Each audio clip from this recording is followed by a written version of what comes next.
All right, Pat, before we get your full Vikings preseason preview and talk Twins here, your question of the morning on Twitter was, what's the advisable length of usage for a kitchen toaster?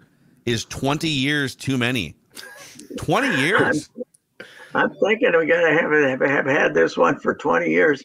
And I've been cursing at it for 20 years because it takes so long. It's a long process. It's a 4-slicer instead of a 2-slicer, and it's like a 4-minute toast. Maybe it takes about 4 minutes. How'd you get 20 years? The good thing about it is you can put your toast in and go do something else and come back. It'll pop out about 5 minutes later. But I'm thinking there's got to be a lot of buildup in there. Even if you take the little tray out once in a while, there's got to be stuff in there. Upend it. Just shake it like that. That's what I do. Yeah, well, you gotta find a place to shake it though. You can't do it just in the kitchen, then you'll have debris all over. Garbage can.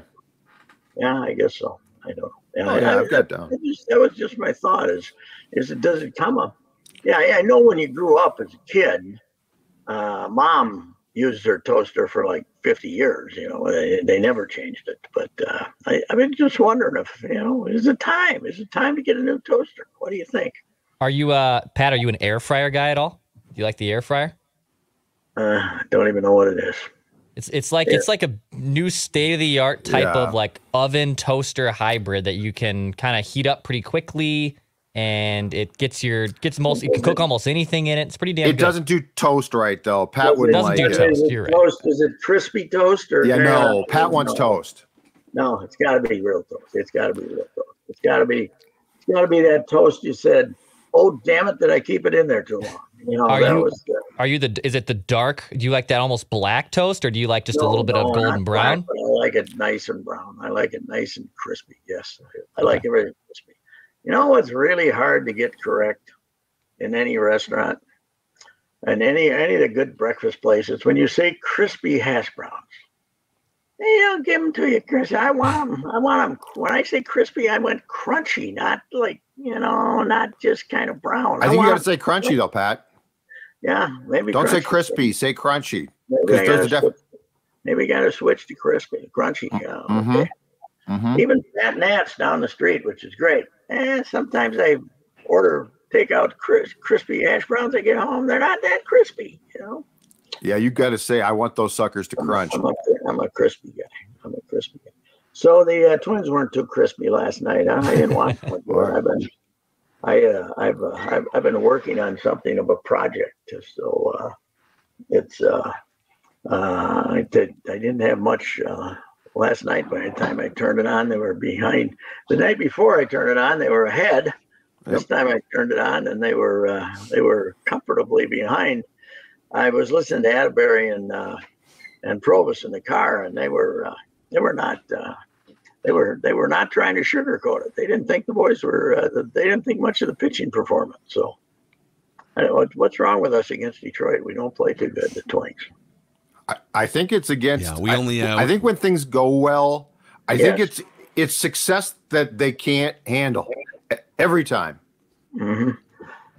Well, anyway, I was reading we'll get down on them, and then they'll go to Philadelphia and beat the Phillies 2 out of 3 or something. Right, that's what will happen. Although Solano, they're going to have to DL him, aren't they? He was hitting pretty well too. I mean, he put the good right-hand hitter. They don't have any right-hand hitters in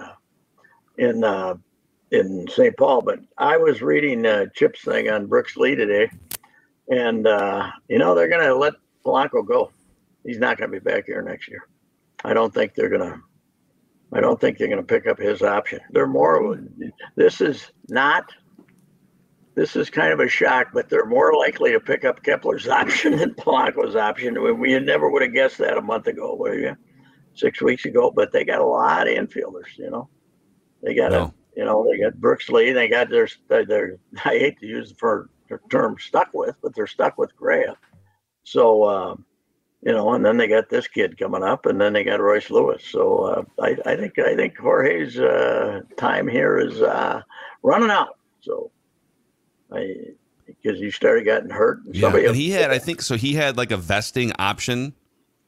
Yes, not going to come close. So he had like sorry, my connection's horse crap. I'm gonna log out. I'll see you. Okay. Right. Yeah. He has a vesting option too, right, Pat? So it's Reusse. He's never going to get there. That would require a certain number of bats and stuff, right? Vesting options. Yes. Yeah. So I think it's 550. Yeah, he's going to end up with. He won't end up with 300, will he?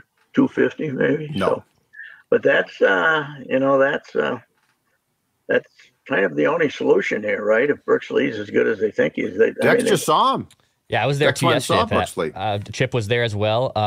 He put 3 really damn good swings of the ball yesterday. Drove in a couple, stretched a single into a double that he got thrown out on. But he stung the ball 3 times pretty dang well. And yeah, I was talking to some people up there too. And the first week he said he was swimming a little bit. He was trying to adjust and he wasn't hitting well. And over the last few days, it seems like he's really has been dialed in a lot more and a lot more connected. And same thing happened to him at Wichita too. When he first got to Wichita, he didn't hit for about a month, and then he hit, and they ended up over 300, didn't he? But they love him, and when you move him up to AAA this soon, you got him in the picture for next year. They're not going to have him there this year because they don't want his service time to get started, but he'll be here next year, and so second base. Third base, you're gonna have Correa, Julian, Lee, and Lewis. And Lewis. 4 infielders for 3 positions the way it is. So I don't know. Maybe maybe you give Julian I'd be afraid to give Julian a first base glove though, wouldn't you? No, I'm not doing that. I'm not doing that. His problem seems to be catching the ball, and you want a first baseman who can catch the ball. That's always very important. That's the first thing you got to be able to do. Where's Reusse going to play? When you can't scoop a ground ball, what are the odds of being able to scoop a throw in the third? Right. Where's Reusse going to play? I don't know. I wouldn't be surprised if he ends up in left field. Would you? Pat, we'll talk. Not now, but maybe next year. I can see him playing in the outfield. I was told that they don't want him to play the outfield yet, at least in AAA. This rehab assignment was very specific on third base, shortstop, and maybe some DH just to get his at bats in. Keep him away from fences. In other words, that's what they're saying. But actually center field, right? He's where he killed himself, but that's kind of where they visioned as his option. And Michael Taylor's been exactly what you expected, maybe with a little more power. But if Buxton's not going to play center field, you don't have a center fielder on the radar, right? You don't have a center fielder. Yep. So I would guess his future, you can go to spring training next February and turn him into a center fielder. He's got the athletic ability to do that, and you got too many infielders. So that's probably where he will end up, even though they're not going to say that right now because everybody say, the last time he did that, he lasted 3 innings. So, including you, who predicted he'd get hurt and then he tore his ACL. Yes, right. Yes. Well, my theory was just don't put him out there now. Maybe next year, but don't put him out there immediately. I thought. Because he was coming back from his ACL and then he tore his ACL again. So, Pat, what I don't understand is Solano got back an MRI with a MCL sprain. Okay, so a ligament is sprained and they still haven't put him on the injured list. And Rocco says it's definitely not a worst case scenario, so we'll take that. Put him on the IL. Yes, it's like they're too cheap to fly somebody to Detroit. You can get to Detroit in a hurry, fellas. Maybe it's an afternoon game today, but somebody will be in Detroit. Somebody will be there today, won't they? They probably are doing something with their roster though too, because they probably need a right-handed hitter that they would bring in from St. Paul, maybe that Williams or somebody like that who's not on the 40-man. They need a right, because what you could do is Williams could be your backup catcher. This Williams guy, he plays a lot of positions, and then you could let Jeffers play every day as a DH. Have him DH with Buxton's not around, and not have to worry about not having only 2 catchers on the staff, something like that. I don't know. Right. But you would think that something's going to be going on today, but then again, it's a 1:15 game, so who knows? I also, when I was in St. Paul yesterday, Pat, I saw the Dauber. The Dauber was on the mound. How did Dauber throw it? 31 pitch first inning, no runs allowed somehow. Walked a bunch of guys. I mean, I have no idea. It's one thing that he started the playoff game, and, we can nitpick that, but I have no idea how this guy got a contract extension, Pat. It was... Now bring it back to the Twins game. Did Ober really throw 68 pitches in an inning? Or was that a typo? That had to be a typo. I don't know if it was 68. I don't think it was 68. I think that had to be a typo. Detroit had 17 hits in the game, which I believe was one short of how many the Twins have allowed this season. They would never allow guys to go 60. Yeah, it had to be a typo in today's start. Ober's got a little bit, Pat, of that Brad Radke and even Jose Barrios disease. The first inning is not kind to him. He gets behind pitches and gives up some bombs and puts guys on base, and then he kind of settles in. Yesterday wasn't the case. Yesterday he didn't settle in. First time he's given up more than 3 runs in I don't know how many games in a row. So, hey, so the Vikings tonight, and we're going to learn absolutely nothing, right? So we're not going to no Cousins, no. I saw another stat though. Somebody put out yesterday that, once again, trying to prove Kirk's greatness, where his performance compared to his defense's performance compared to like Mahomes is trying to put him in the same category as Mahomes because of his defense being weaker than Mahomes. Come on, stop working so hard. What's your prediction for Kirk? I think lousy year. I think he's gonna have a lousy year. I think he's gonna throw 21 interceptions. Russell Wilson? I wish I'd left my cell phone. Unplugged. So anyway, yeah, I think he's gonna have a terrible year. That's my prediction on Kirk going in. Kirk, okay. We won't find anything in the preseason about that or not. I'm just trying to be contrarian there and predict a terrible year for the overrated Kirk Cousins.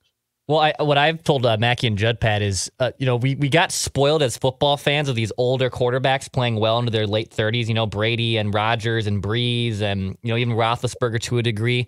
That's not normal. Like, I understand that the top echelon guys can do that. And now we're just assuming that, hey, once Russell Wilson, Kirk Cousins, I mean, look, Russ was terrible last year and his coach was a buffoon. But it's not a given that just because you're a 35-year-old above-average quarterback that you're going to stay an above-average quarterback into your mid-30s. I don't want to say that I don't follow football close enough to be a fantasy player or anything, but where'd Russ go? New Orleans? Where is he? Where'd they Denver. put Russ? He's in Russell Wilson's in Denver. I thought they got rid of him. I thought they dumped him. Derek Carr went to New Orleans from Oakland. Okay. Yep. I thought they were going to get rid of. I thought Denver was getting rid of Russ. No, okay. No, right. Sean Payton's there. He's gonna try to fix him. And to fix him. I love Sean Payton, man. Comes in and rips the hell out of that thing away. I bet the league send a harsh statement to him, to say the least. So we didn't talk. I'm sure you guys talked about the thing in Baltimore with the TV Kevin Brown. What? It was TV, right? The pregame show. Kevin Brown. He basically said, "Boy, we've beaten this team more this year than we've beaten them in the last 5 or something like that." Yeah, it was a pretty harmless. It was a pretty harmless comment, and he literally, Pat, in the classic Burt Bryleven color commentator, he was reading it from a game note in the package. Yes, that's to the media. So it wasn't like it was ad-libbed or anything. It was, I actually didn't know. I mean, is that a thing that Baltimore's ownership is like this? Peter Angelos is like crazy. Okay. And he's old now, though. His sons are running it, but they're just as crazy. But all of a sudden, they got themselves the right general manager about 4 years ago, Elias, and said, "We're going to be terrible. We're going to be terrible. We're going to rebuild this thing. It's terrible." They got more. They got good young players, and they got more of them on the way, and everything's fine. And people started coming back to the game. But obviously, the owners haven't gotten sane just because of this. They're still crotchety, crazy guys. So some guy must have had like 8 drinks in him. and heard this and thought it was offensive, huh? Yeah. And then they ended up having now this guy's got job security forever. He can say anything he wants to now, and it was. God, it's just it's amazing though. Yeah, I think there was a chant at Camden 2 days ago of "Bring back Kevin." They literally the whole crowd erupted. Free Kevin, I think is what they said. Probably like Tim Wonder before that. Nobody, yeah. I can't see us having. Now, Judd and I would lead the "Bring Back Tim's" chant because we love Tim. Right. And we love to count how many times he says baseball game, because you can't just call it a game. You got to get the baseball in there. But I love Tim as a guy. But, I can't see the crowd chanting if Tim gets in trouble with which isn't going to happen because Tim's very supportive. But this wasn't even a rip. This was it was just insane. Can you imagine him? He gets the call saying you're suspended. Huh? I know. For doing what? I know. For doing what? Yeah, the whole thing was completely bizarre. I was thinking of this. So Judge got I gave Judd my radio that Harry Carey gave me for being because in case I don't want to have a fight, in case I pass away, I don't want to have a fight with my estate. I wanted Judd to have the radio that Harry gave me in 1978 or something. But Harry had me on his pregame show. So Harry's doing the radio. And we were basically arguing in 78 about which team stunk the worst, the White Sox or the Twins, in the pregame show.